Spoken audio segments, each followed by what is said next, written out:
이사야 50장을 보십시다.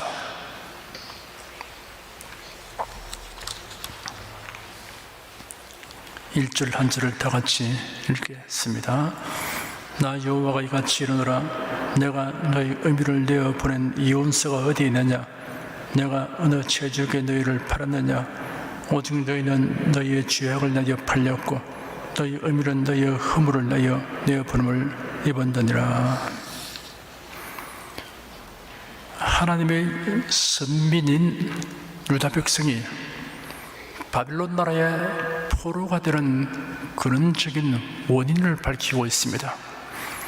하나님과 유다 백성과의 관계를 남편과 아내, 부모와 자식 관계로 비유하여 그들이 포로된 원인이 어디에 있는가를 지적하였습니다. 내가 너희 의미를 내보낸 이혼서가 어디 있느냐 하였습니다. 율법에는 남편이 아내에게 결격 사유를 발견하면 아내에게 이혼장을 써주어 내보낼 수 있었습니다. 사람들이 이를 악용하여 남편은 조금 실증나면 아내에게 결격 사유가 없는데도 이혼장을 써주어서 내보내었습니다. 하나님의 선민 유다 백성이 바빌론에 포로된 것은 하나님께서 실정이 나서 된 것이 아니라 유다 백성이 우상 숭배로 하나님을 떠났기 때문임을 지적하였습니다. 내가 어느 채주에게 너희를 팔았느냐 하였습니다. 채무자가 능력 부족으로 빚을 갚지 못하여 채권자에게 자녀를 종으로 팔아 넘기는 일이 있었습니다.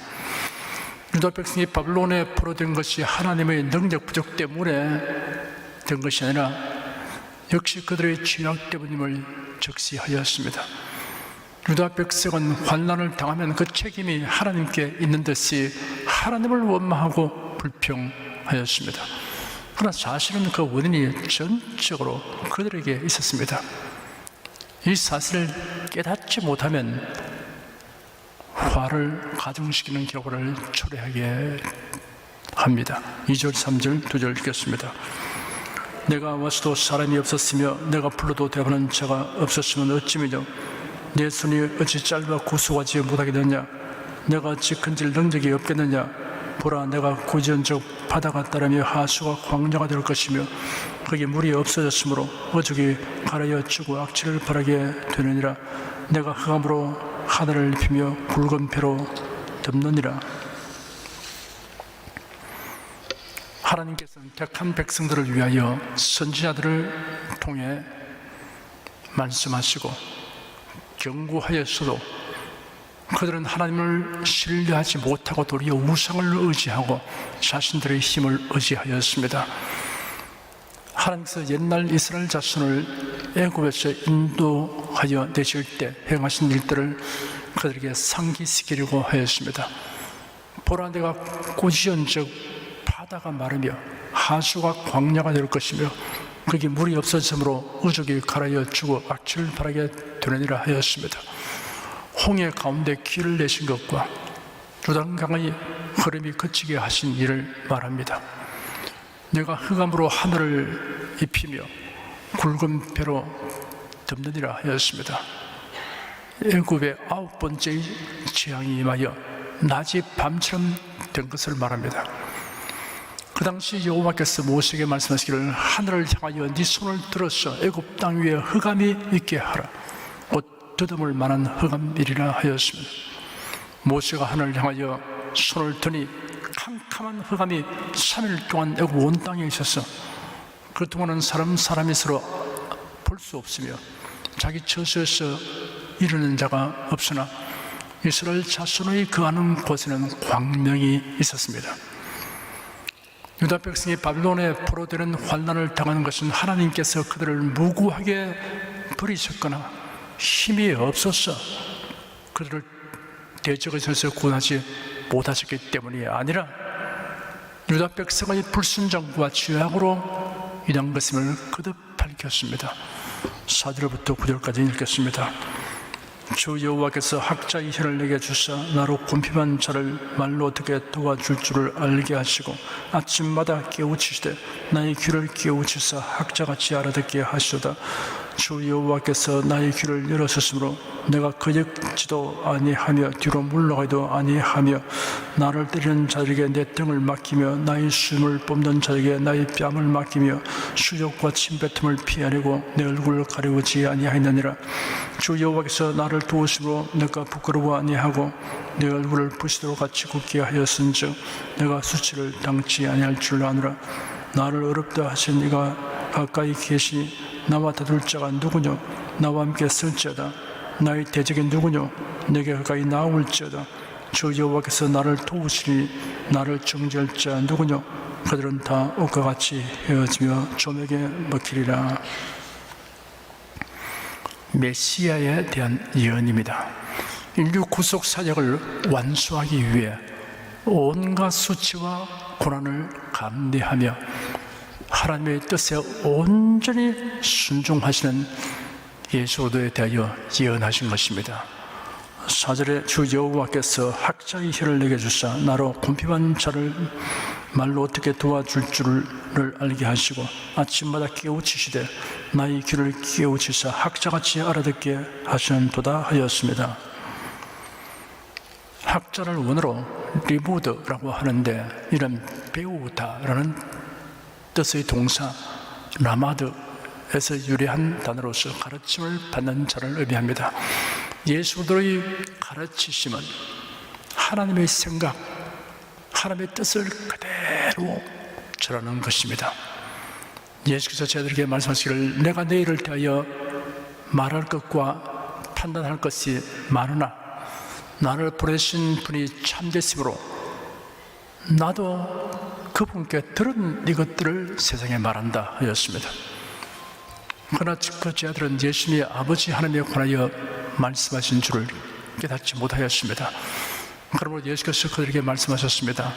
너희가 인자를 들려 올릴 때야 내가 그인 줄을 알게 되고 내가 스스로는 아무것도 하지 않고 다만 아버지께서 내게 가르치신 이것들을 말한다는 것을 알게 될 것이다. 나를 보내신 이가 나와 함께 계신다. 그분은 나를 혼자 버리지 않으셨으니 이는 내가 언제나 그분을 기쁘시게 하는 일들을 하기 때문이다 하였습니다. 예수께서 유대인들 앞에서 밝히시기를 내가 진실로 너희에게 말한다. 아들은 아버지께서 하시는 것을 보지 않고는 아무것도 스스로 할 수 없으니 아버지께서 하시는 것은 무엇인지 아들도 그대로 하기 때문이다 하였습니다. 여기서 우리는 복음을 전하는 책임과 사명을 받은 성도들이 지켜야 할 것에 대한 암시를 얻게 됩니다. 성경이 말씀하고 있는 그대로의 복음을 전해야 한다는 것입니다. 5절에 주 여호와께서 나의 귀를 열어주심으로 내가 거역지도 아니하며 뒤로 물러가도 아니하며 하였습니다. 예수 그리스도는 죄인을 구원하시기 위한 하나님의 계획과 뜻에 전적으로 순종하였습니다. 예를 들어보겠습니다. 마리아의 몸에 성령으로 잉태되어 사람 몸을 입고 세상에 오셨고 성경에 예언된 대로만 말씀하고 행동하셨으며 십자가 못 박혀 대속의 죽음을 죽으셨습니다. 예수님의 식사할 기를도 없이 사람들에게 진리의 말씀을 전하고 있으니 육신의 가족, 친척들이 이를 만류하려고 하자 그들을 완고하게 물리치셨습니다. 예수께서 한 집에 들어갔으니 무리가 모여들어서 음식을 먹을 겨를도 없었습니다. 가족이 그 소문을 듣고 예수님을 데려가려고 왔습니다. 이런 사람들이 예수님이 미쳤다고 말하기 때문입니다. 예수님의 모친과 동생들이 와서 밖에 서서 사람을 보내어 예수님을 부르니 무리가 예수님의 주위에 앉아있다가 말하기를 보십시오. 당신의 모친과 동생들과 누이들이 밖에서 당신을 찾습니다 하였습니다. 예수께서 대답하시기를 누가 내 모친이며 동생들이냐 하시고 둘러 앉아있는 자들을 둘러보시며 말씀하시기를 보아라 내 모친과 내 동생들이다. 누구든지 하나님의 뜻을 행하는 자는 내 형제요 자매요 무엇이다 하였습니다. 예수는 대속의 십자가를 지려고 예루살렘으로 올라가시는 중에 제자 베드로가 만류하니 베드로를 꾸짖고 물리치셨습니다. 예수께서 제자들을 데리고 예루살렘을 향하여 가시는 도중에 앞으로 닥칠 일을 예고하셨습니다. 자기가 예루살렘에 올라가 장로들과 대상들과 서기관들에게 많은 고난을 받고 죽임을 당하고 제3일에 살아나야 할 것을 저에게 비로소 공개하셨습니다. 그러자 베드로가 예수를 붙들고 만류하기를 주님 끊임없소서, 이 일이 결코 주님에게 미치지 아니할 것입니다 하였습니다. 예수 몸을 돌이켜 베드로를 향하여 말씀하시기를 사탄아 내뒤로 물러가라, 너는 나를 넘어지게 하는 자로다. 네가 하나님의 일을 생각지 않냐고 도리어 사람의 일을 생각하는도다 하였습니다. 그러고는 제자들에게 말씀하시기를 아무든지 나를 따라 오려거든 자기를 부인하고 자기 십자가를 지고 나를 쫓을 것이니라 하였습니다. 예수는 겟세마네 동산에서 기도하시면서 아버지의 뜻대로 되기를 원한다고 말씀하셨습니다. 제자들과 마지막 만찬을 끝낸 예수께서 제자들과 함께 겟세마네라 하는 동산으로 가셨습니다. 제자들에게 이르시기를 내가 저기 가서 기도할 동안에 너희는 여기 앉아있으라 하시고 베드로와 세베대의 두 아들을 데리고 가시면서 슬퍼하고 괴로워하셨습니다. 예수가 그들에게 말씀하시기를 내 마음이 심히 괴로워 죽을 지경이니 너희는 여기 머물러 나와 함께 깨어있으라 하시고 조금 나아가서 얼굴을 땅에 대시고 엎드려 기도하며 말씀하시기를 내 아버지여, 만일 할만하시거든 이 잔을 내게서 지나가게 하옵소서. 그러나 나의 원대로 마옵시고 아버지의 원대로 하옵소서 하였습니다. 죄를 알지도 못하신 분이 하나님의 독생자 예수님이 온 세상 사람들의 추악한 모든 죄를 다 담당해서 죄가 되시고, 그래서 하나님의 진노와 심판을 대신 받는 일, 고난당하시고 십자가에 못 박혀서 처절한 고통을 겪는 일을 바로 목전에 두고 있으니까 육신을 입고 있는 예수님처럼 정말 몸소리치는 일입니다. 그래서 할만하시면 이 자연에게서 지나가게 해 주십시오라고 원합니다. 그러나 아버지의 뜻을 이루려고 그가 왔고 아버지의 뜻에 그가 철저히 순종하기 때문에 나의 원대로 하지 말고 아버지의 원대로 하시옵소서 이렇게 말합니다. 그때 얼마나 그것이 고민스럽고 고민인지 땀이 툭툭 떨어지는데 빗방울에 쓰러졌습니다. 못의 혈관이 터져가지고서 그냥 땀이 배었어. 땀이 아니고 빗방울에 의해서 툭 떨어졌습니다. 제가 지금까지 지적한 사건들은 이사야 선지자가 메시아에 대하여 주 여호와께서 나의 귀를 여셨으므로 내가 거적지도 아니하며 뒤로 물러가지도 아니하며 라고 예언한 그대로 예수님이 행하신 사실을 증명하는 몇 가지 예를 들은 것입니다. 성도된 우리는 예수를 본받아서 교회에서 맡은 직분과 임무를 충성스럽게 수행해야 할 것입니다. 절대로 그것을 소홀히 여기지 말고 또 힘든다고 뒤로 물러가지 말고 맡은 일에 충성을 다하는 성도가 되어야 하겠습니다. 6절에 나를 때리는 자들에게 내 등을 맡기며 나의 수임을 뽑는 자들에게 나의 뺨을 맡기며 수적과 침뱉음을 피하려고 내 얼굴을 가리우지 아니하였느니라 하였습니다.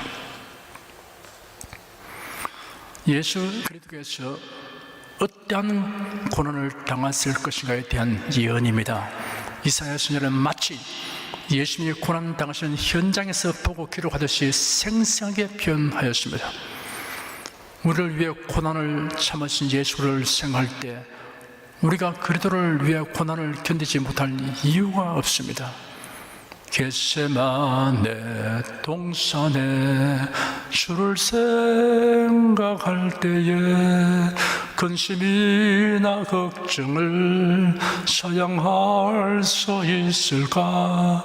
나를 항상 버리고 주를 따라가겠네.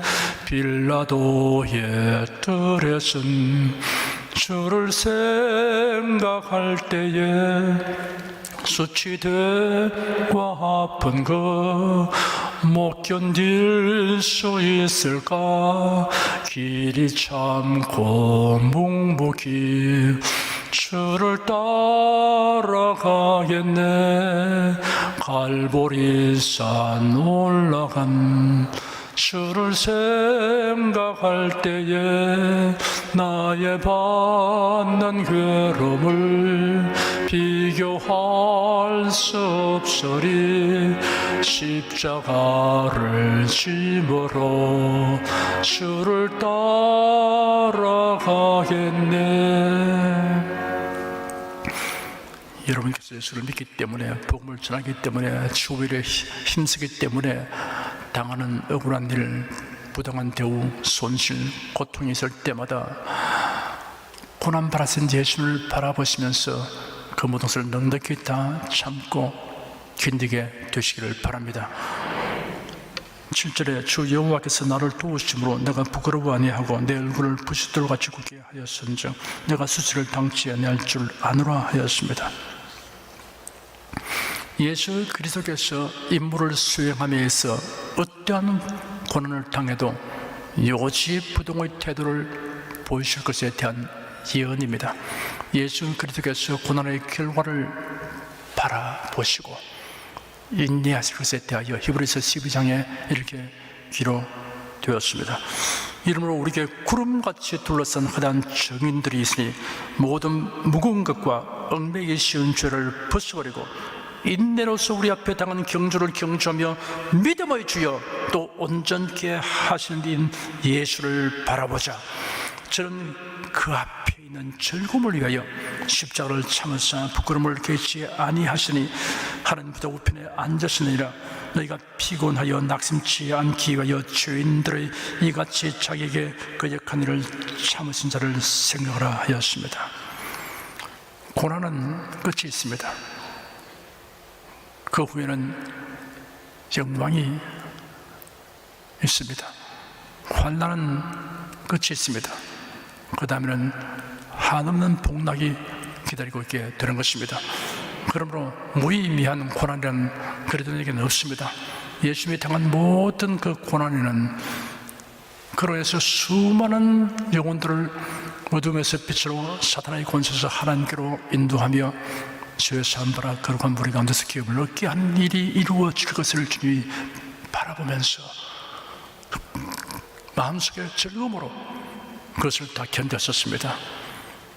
그래도 예수 안에 있는 우리에게도 주님께서는 약속하신 고난 다음에 다가올 영광, 환난이 가져올 복에 대해서 말씀하시기 때문에 어려움을 당할 때마다 주 약속을 통해서 약속의 창을 통해서 내다보십시오.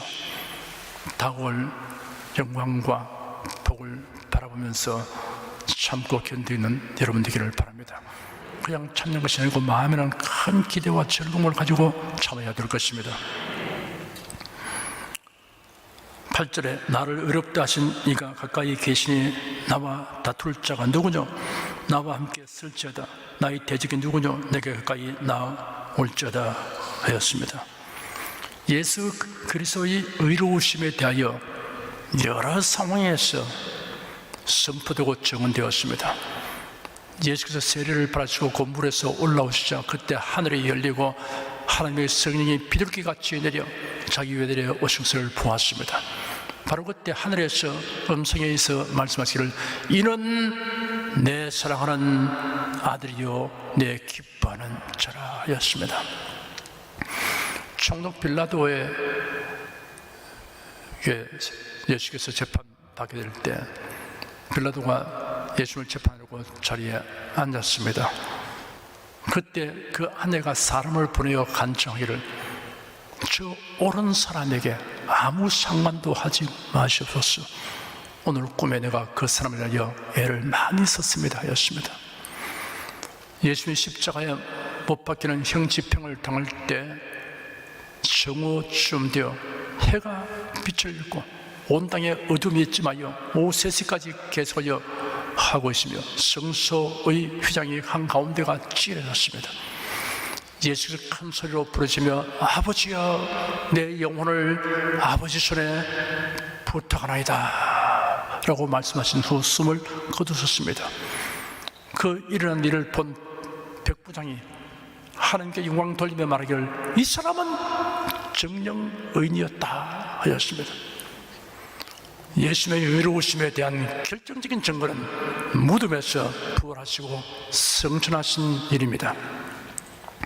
역사상 어떠한 종교의 창시자나 영웅홀도 죽음에서 다시 살아나지 못했습니다. 부활한 자가 없습니다. 그들은 죄인으로서 살다가 죽었습니다. 예수님의 부활 성천으로 말미암아 그가 의로우신 분으로서 죄인들의 죄를 성공적으로 대속하신 것과 또한 예수를 믿고 영접하는 사람은 의롭다 함을 얻게 되었으니 증명되었습니다. 예수께서 말씀하시기를 그러나 내가 너에게 실상을 말하노니 내가 떠나가는 것이 너에게 유익이라 내가 떠나가지 아니하면 보혜사가 너에게로 오시지 아니할 것이요 가면 내가 그를 너에게로 보내리니 그가 와서 죄에 대하여 의에 대하여 심판에 대하여 세상을 책망하시리라. 죄에 대하여라 하면 저희가 나를 믿지 아니하며 의에 대하여라 하면 내가 아버지로 가니 너희가 다시 나를 보지 못하며 심판에 대하여라 하면 이상 임금이 심판을 받았음이라 하였습니다. 예수께서 부활 성천하심으로써 그래서 예수님이 의로우시고 또 예수님의 모든 사람이 의롭다는 것을 밝히 증명하신 것입니다. 9절에 주 여호와께서 나를 도우시니 나를 정죄할 자 누구냐 그들은 다 옷과 같이 헤어지며 좀에게 먹히리라 하였습니다. 예수 그리스도를 믿어 의롭게 된 사람을 정죄할 자가 없습니다. 로마서 3장에 다음과 같이 선포되었습니다. 모든 사람이 죄를 범하였음에 하나님의 영광에 이르지 못하더니 그리스도 예수 안에 있는 구속으로 말미암아 하나님의 은혜로 값없이 의롭다 하심을 얻은 자 되느니라. 이 예수를 하나님이 그의 피로 인하여 믿음으로 말미암은 화목 제물로 세우시니 이런 하나님께서 길이 참으신 중에 전에 지은 죄를 간구하심으로 자기의 의로우심을 나타내려 하시니 곧 이때 자기의 의로우심을 나타내서 자기도 의로우시며 또한 예수 믿는 자를 의롭다 하려 하심이라 하였습니다. 예수님의 죽음과 부활은 하나님의 의로우시다. 예수님도 죄를 알지도 못하신 의로우신 분이시다. 그러므로 예수님 우리 죄를 대속할 자격을 100% 갖춘 분이시고 우리 죄를 대신 담면서 심판받았기 때문에 사망 모시기시고 부활하여 일어나서 하늘 보좌우편에 나아가시게 된 것이니 하나님도 의로우시고 예수님도 의로우시고 거기다가 예수 믿는 자를 또한 의롭다 하리 하심이었습니다. 이것이 판결문입니다. 예수 믿는 자는 의롭다. 우리 주장이 아니고요. 하나님의 판결문입니다. 최종 판결하는 하늘의 재판장에서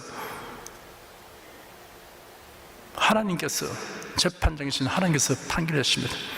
예수 믿는 자는 의롭다. 끝났어요. 여기에 뭐 누가 참소한다도 아무 소용없어요. 그래 여러분께서 어찌하든지 예수님 안에만 머물러 계십시오. 예수님 밖에 나가는 그 순간 끝장입니다. 환난이 와도 핍박이 와도 고난이 와도 유혹이 와도 나는 예수님을 떠날 수가 없습니다. 예수님 밖에 나가면 나는 멸망입니다. 예수님 안에 있으면 구원입니다. 예수님 안에 있으면 나는 항상 의롭다는 판결문을 내 것으로 삼을 수가 있습니다.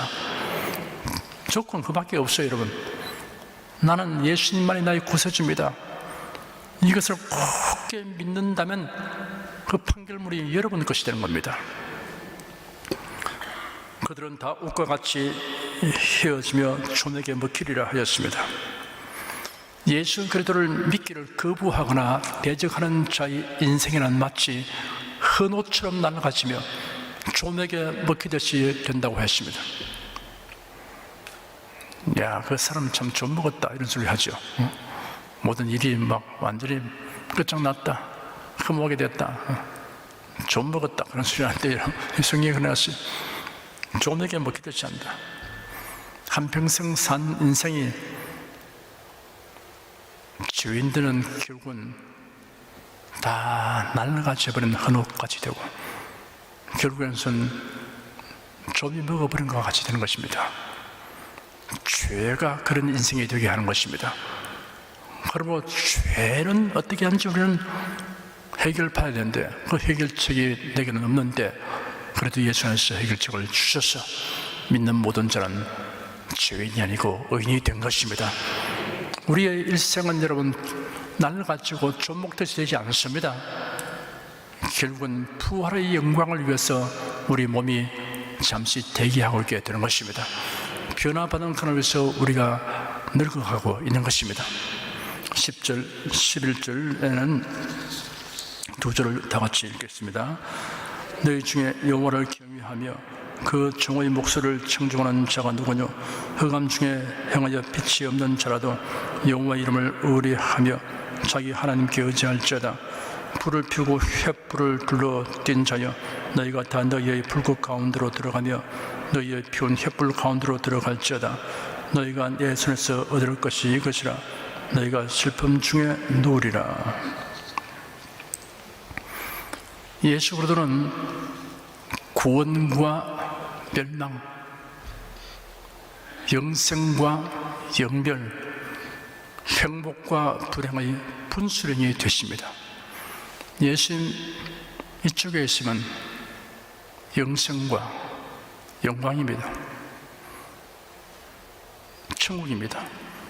예수님 저쪽에 있는 사람은 정죄와 심판과 멸망, 지옥입니다. 그게 분수령입니다. 예수님 안에 있느냐, 예수님 밖에 있느냐, 위치란 것이 이렇게 중요합니다. 여러분, 위치. 예수님 안에만 들어가면 용서와 의롭게 됨과 영생과 천국이고, 예수님 밖에 있는 사람은 아무리 제달랐다고 해도 결국은 정죄와 심판과 멸망과 지옥입니다. 예수님 안에 들어가는 방법이 여러분 시험 공부하듯이 열심히 공부해서 하는 것도 아니고 운동해서 하는 것도 아니고 땡으로 하는 것도 아니고 남녀노소 빈부 기천 인종 차별 없습니다. 누구든지 나는 죄인입니다. 예수님 내 구세주가 되어 주십시오. 내 죄를 대속하신 구세주를 나는 영원히 나의 주님으로 섬기겠습니다. 그러면 합격. 어디로 들어갑니까? 성령님이 옮겨버리신 거예요. 예수님이 들어가려면 어디로 가야? 어느 문이 있느냐? 어떻게 들어가느냐? 이게 아닙니다. 그 순간에 여러분 위치 변동이 다가온 겁니다. 위치 변동. 요즘 과학이 발전하니까 사람들이 이런 교통, 통신이 굉장히 빠르게 발전되지 않습니까?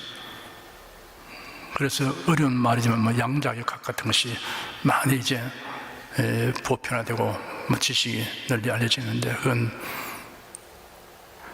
말하자면 그런 것을 연구하는 사람들은 시간, 위치, 순간이동 할 수 있지 않느냐 이렇게 생각합니다. 순간이동. 내가 부생하겠다 하면 벌써 가 있는 겁니다. 순간이동. 과학적으로 설명이 어느 정도 가능하다 그 말입니다. 실제로 그런 것을 우리가 실험해서 해볼 수는 없지만 설명이 가능하다 이런 시대까지 왔습니다. 성경에는 그런 것이 있어요. 여러분, 빌립 집사님이 사마리아에서 대부흥 전도를 하는데 성령께서 그에게 지시하기를 광야로 가라. 그래서 무인증으로 그냥 갔습니다. 가니까 거기에 에티오피아의 넷이 국고를 맡은 간다기가 그가 호위병을 호위하는 가운데서 마차를 타고 갑니다. 병거를 타고 갑니다. 보니까 가까이 가라 해서 가보니까 성경을 읽고 있는데 이사야서를 읽고 있습니다. 당신이 읽는 것을 이해합니까? 그러니까 가르쳐준 자가 없는데 내가 어떻게 이해하겠습니까? 올라와서 좀 가르쳐 주십시오. 그 올라앉아서 가르치니까 여기 나오는 이분, 이 고난받은 이분이 이 글을 쓴 자기를 이야기하는 겁니까? 아니면 다른 분을 얘기합니까? 이렇게 묻길래 그래서 여기에 기록된 분은 바로 죽으시고 부활하신 예수 그를 얘기하는 것입니다 하고 예수님에 대해서 쭉 얘기했습니다. 그러니까 그냥 그렇군요. 나도 예수님을 믿겠습니다. 그런데 마침 물이 있는 웅덩이에 있으니까 세례달라고 그랬어. 같이 내려갔습니다. 물에 내려가서 세례를 주고 올라왔는데 필립이 어디 간지 보이지 않습니다. 이 내시는 꿈이냐 생시냐 분명히 내게 말을 걸어왔고 마차에 태워서 옆에 앉혔고 내게 설명해줬고 같이 내려와가지고서 또 세례까지 줬는데 물에서 올라오니까 없어요. 성경은 어떻게 했습니까? 필립은 아소도에 턱 나타났습니다. 100리길이 넘는 그곳에 나타났습니다. 갈 때는 목적에서 갔지만 이제 다 끝냈는데 또 터벅터벅 광야길을 무인진으로 올 필요가 없잖아요. 그러니까 시간 절약하기 위해서 순간 공간 이동을 하나님이 시킨 겁니다. 물에서 올라와서 뚝 발을 떼니까 번화가 있는 아소도 도성에 내려왔어. 그래서 거기서 복음을 전하게 있는 장면이 있습니다. 옛날에는 그런 우화 같은 만화 같은 얘기도 했는데 요즘은 과학이 자꾸 발전됨으로써 통신과 사람 이동 수단들이 발전되고 그리고 이제는 원자, 양자 이런 거 자꾸 연구하면서 그것도 가능하다 하는 설명이 이제 되고 있는 겁니다. 우리가 실험에서 그렇게 할 수는 없는 상태지만 가능하다는 설명은 지금 되는 중에 놓여 있습니다. 제가 얘기를 하는 것은 이해를 돕기 위해서 하는 겁니다. 우리가 어떻게 예수님 안에 들어갑니까? 어디에 예수님 계십니까? 그 문이 어디입니까? 물을 거 없어요. 예수를 구주로 영접하여 진심으로 영접하는 그 순간에 성령님이 예수님 안에 위치 이동을 시켜주게 된 것입니다. 예수님 안에 들어가 있는 자를 누가 손댑니까? 손대지 못해요. 아무도 끌어낼 수가 없습니다. 우리 스스로 발로서 걸어나가면 몰라도 그렇지 않은 사람은 끝까지 보호해 주신 것을 믿으시면 아멘 하시기 바랍니다. 비록 고난이 있어도 하나님을 경외하며 예수의 부르심을 청중하는 자는 영생을 얻고 천국에 들어갑니다. 그러나 세상 영광과 환락을 즐겨도 불신자는 불타는 지옥에 들어갑니다.